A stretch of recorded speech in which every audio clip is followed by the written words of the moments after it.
December 31st, 2006. The British Treasury made a payment of $83 million to the United States government. This was the final installment on a debt that began in 1946.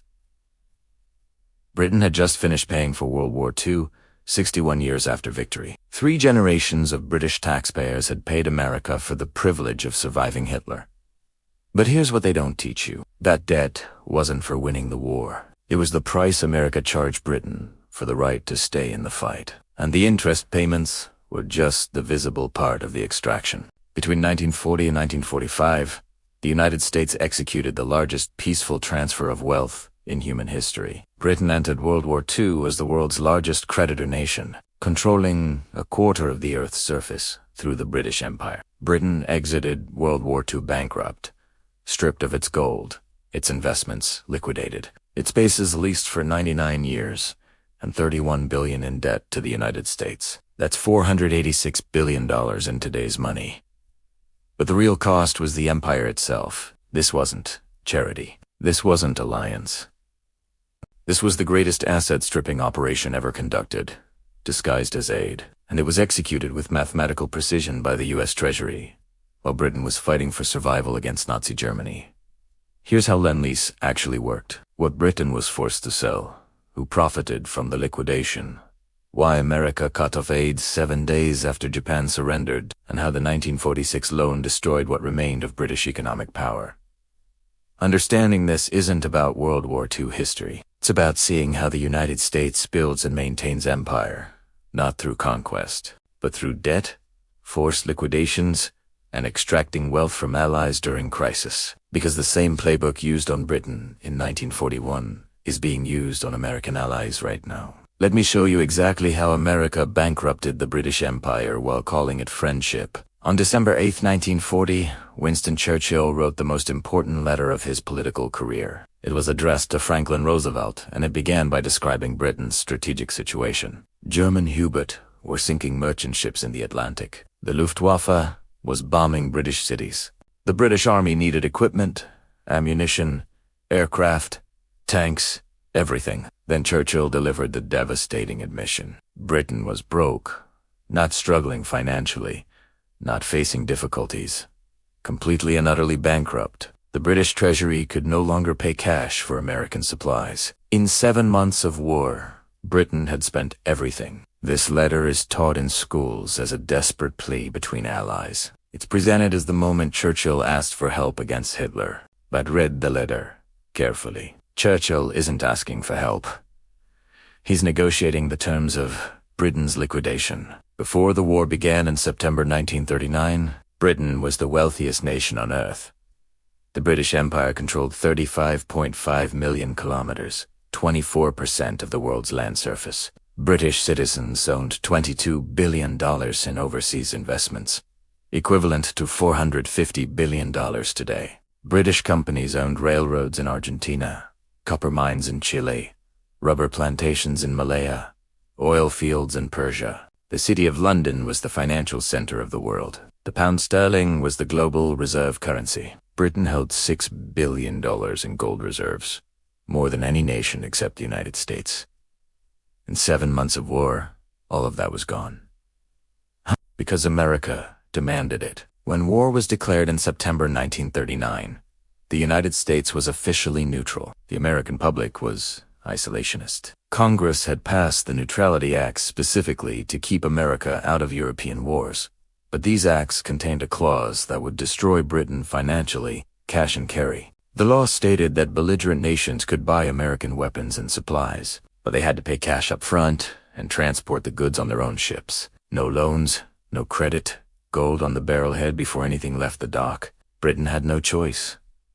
The empire needed American steel, oil, aircraft, weapons. The factories of Detroit and Pittsburgh were the only source, so Britain paid. In Operation Fish, launched in June 1940, Britain loaded its entire gold reserves onto battleships and ocean liners and shipped them across the U-boat-infested Atlantic to vaults in Canada and the United States.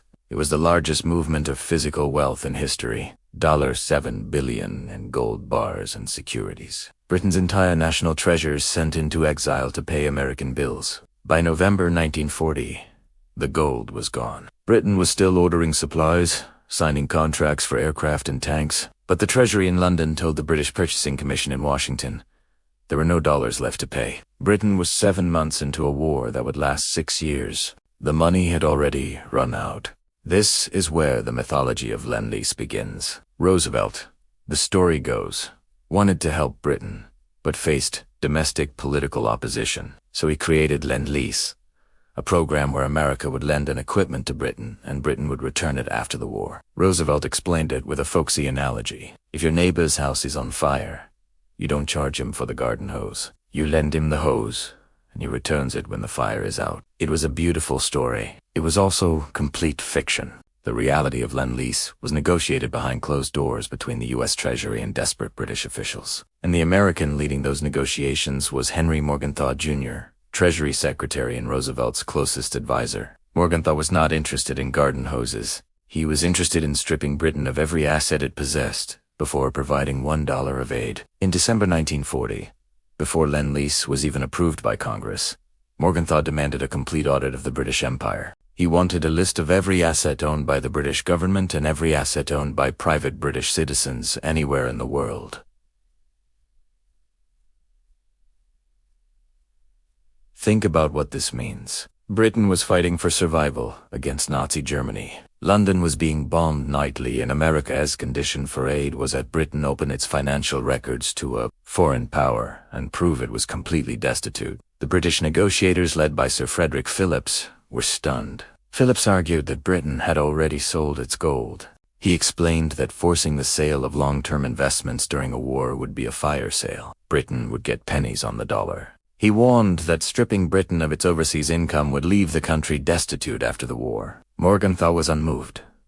His position was simple. If Britain still has assets in America, why should American taxpayers subsidize the war? Liquidate everything first. Then we'll talk about aid.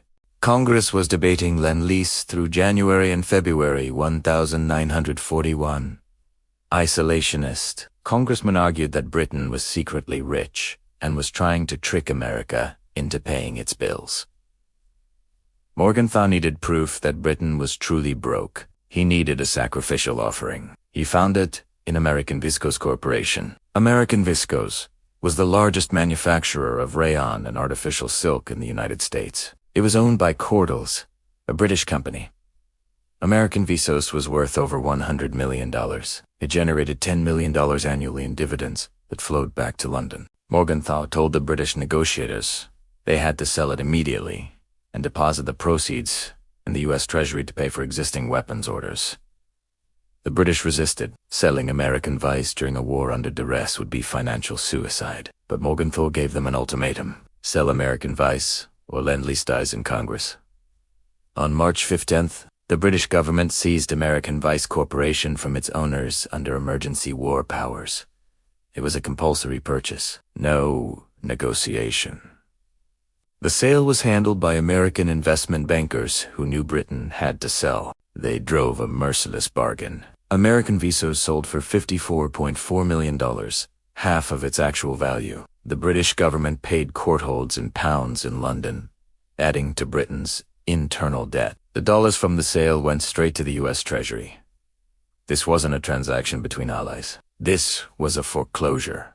America was liquidating British assets at fire sale prices while Britain was fighting Hitler. But American Viscose was just the beginning. Morgenthau forced Britain to sell $650 million in U.S. securities and stocks held by British citizens, British-owned shares, and American companies across every industry. Investment portfolios built over a century. By mid-1941, Britain had liquidated $1.1 billion in American investments, equivalent to $22 billion today. The U.S. Treasury tracked every sale, verified the proceeds, and only after the liquidation was complete did Lend-Lease funds begin flowing. But the humiliation went beyond financial assets. In September 1940, before Lend-Lease was even proposed, Britain had negotiated the destroyers' 4 bases deal.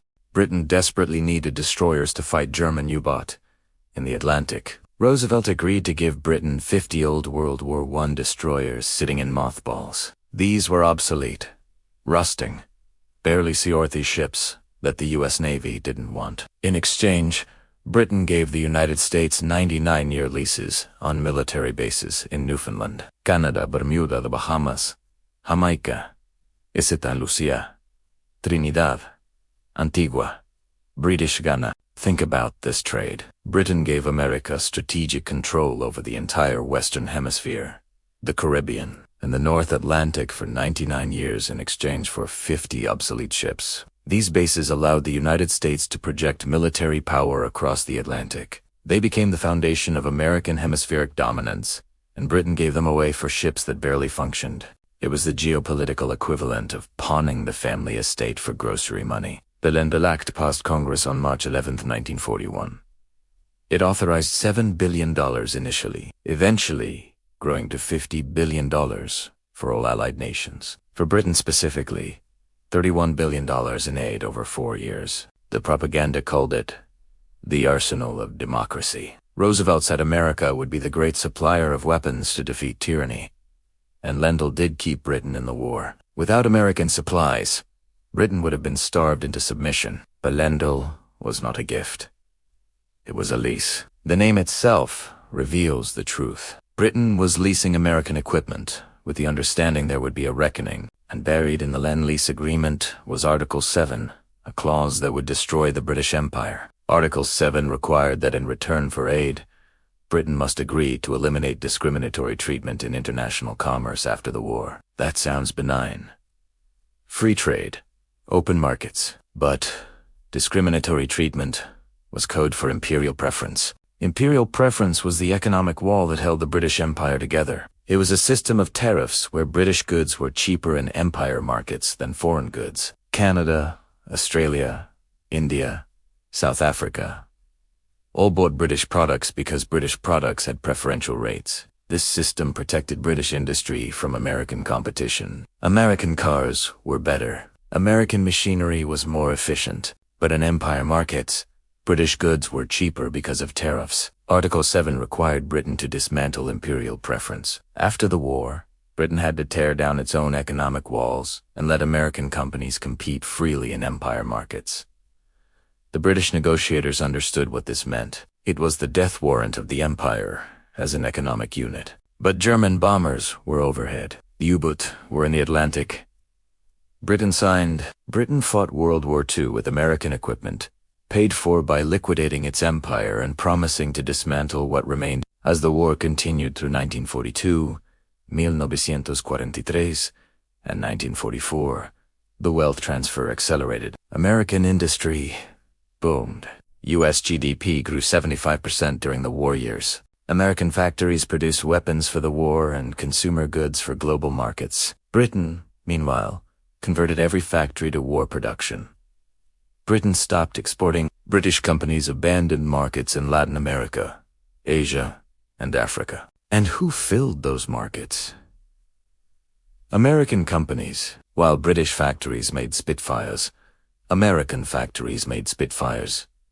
And refrigerators, radios, cars, tractors for the entire world. The United States was fighting the war while simultaneously capturing Britain's commercial future. By 1944, the transfer was complete. Global gold reserves had moved from London to Fort Knox. The financial center of gravity had shifted permanently across the Atlantic. But Britain believed the sacrifice would be honored. British officials believed that because Britain had fought alone for 2 years, because Britain had bankrupted itself to defeat Hitler, America would be generous after the war. They believed wrong. On August 15, 1945, Japan surrendered. World War II was over in London. Crowds celebrated outside Buckingham Palace. The war was won. 7 days later, on August 21, 1945, President Harry Truman signed Executive Order 9620. Lend-Lease was terminated immediately. Completely. American supply ships in the middle of the Atlantic were ordered to turn around and sail back to the United States. No transition period. No grace period. The lifeline was cut. The British government was paralyzed with shock. They had assumed aid would continue during Reconstruction. The British economy had been distorted entirely for war production. Factories needed to be converted back to civilian production. That takes time. Britain was importing half its food and nearly all its raw materials. paid for with Lend-Lease dollars. Without those dollars, Britain faced starvation. John Maynard Keynes, the most brilliant economist of the century, calculated that Britain faced a financial Dunkirk. Within months, Britain would have to default on payments, stop importing food, and ration down to starvation levels. There was only one option. Britain had to beg for a loan. In September 1945, a dying John Maynard Keynes traveled to Washington. He was 62 years old, suffering from heart disease that would kill him within months. He was going to America not as an intellectual, but as a supplicant. Keynes believed he had a moral case. Britain had fought alone for 2 years, while America stayed neutral. Britain had sacrificed its entire economy for Western civilization. Therefore, America should give Britain a grant. $6 billion, not a loan.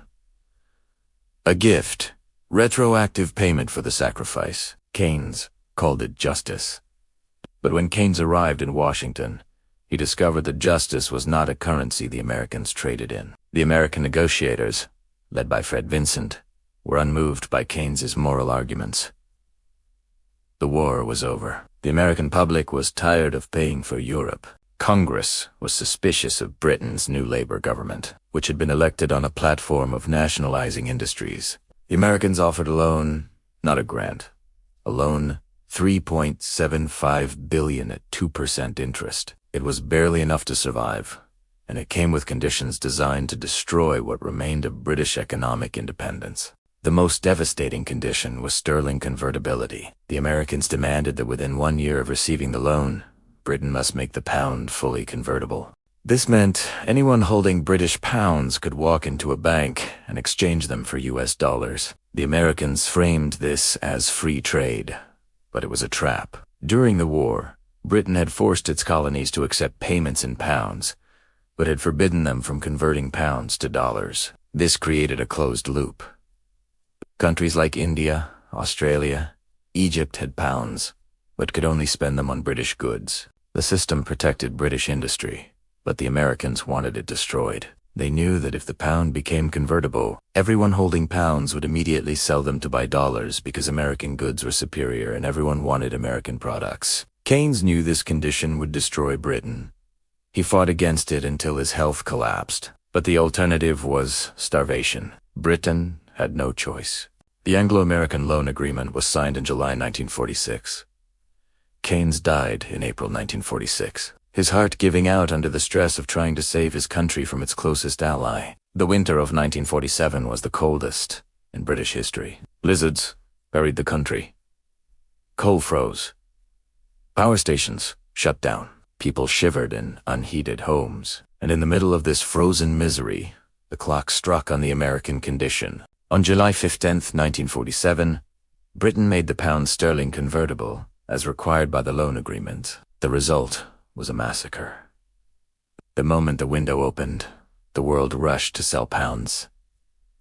Countries holding sterling for years unloaded it for dollars. In 1 month, Britain lost hundreds of millions of dollars from the loan. The hemorrhage was so severe that after just 5 weeks, on August 20th, 1947, Britain was forced to suspend.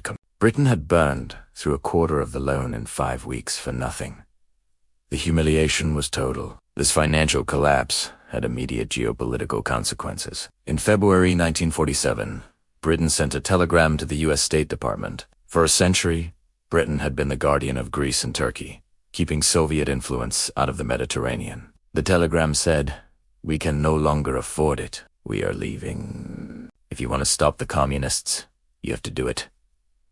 This triggered the Truman Doctrine. The United States stepped in to fill the vacuum. It was the formal acknowledgement that Britain was no longer a superpower. In 1949, with the economy still stagnant, Britain devalued the pound from $403 to $280.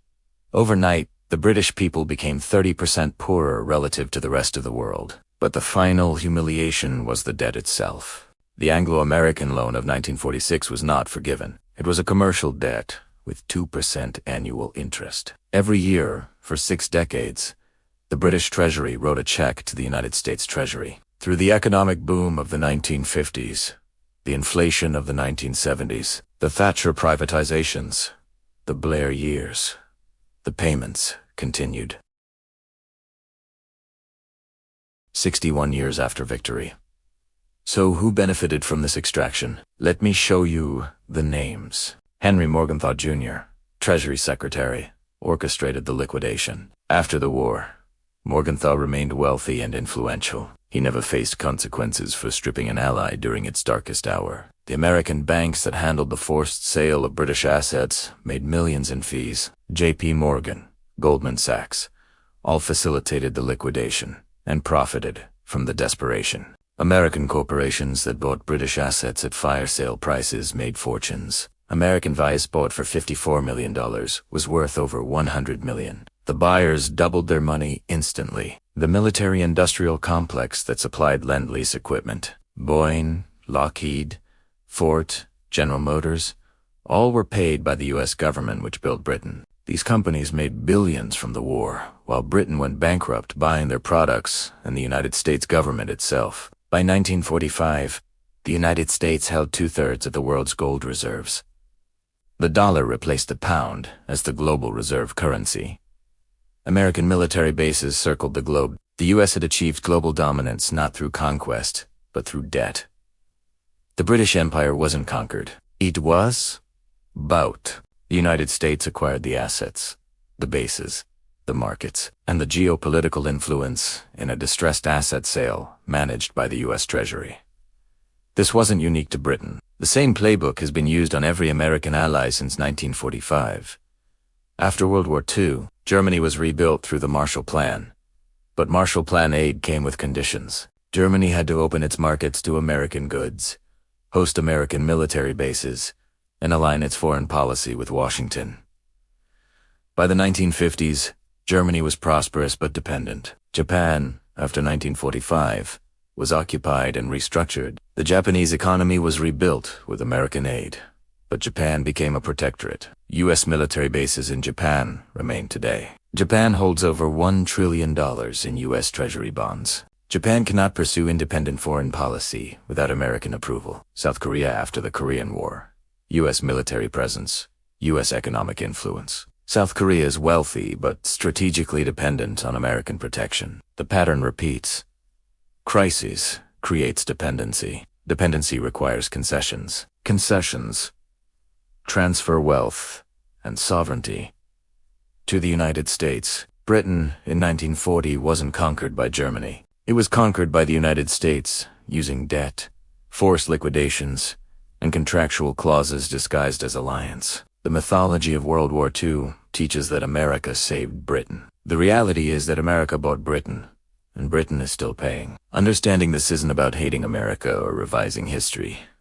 It's about seeing how power actually works. Empires aren't built through obvious conquest anymore. They're built through finance, debt, and crisis management. When your ally is desperate, when the bombs are falling, when starvation is imminent, that's when you extract concessions. That's when you force the liquidation. That's when you rewrite the terms. The special relationship between the US and UK is celebrated as an alliance of equals. But read the documents, look at the numbers. Britain gave everything. America took everything. In December 1940, Churchill wrote to Roosevelt begging for aid. In doing so, he signed the deed of sale. He traded the empire for survival. It was a deal that had to be made. There was no choice. But the cost was the future. Britain defeated Hitler but lost the empire. Britain won the war but was bankrupted by its ally. And 3 generations of British taxpayers paid America for the privilege of surviving. The Lend-Lease Agreement wasn't the arsenal of democracy. It was the greatest asset-stripping operation in history, executed with legal precision while Britain was fighting for its life. If this showed you how alliances really work, subscribe, because the same playbook used on Britain in 1941 is being used right now. The dollar is reserve currency, the debt trap of U.S. Treasury bonds, the military bases that ensure dependency.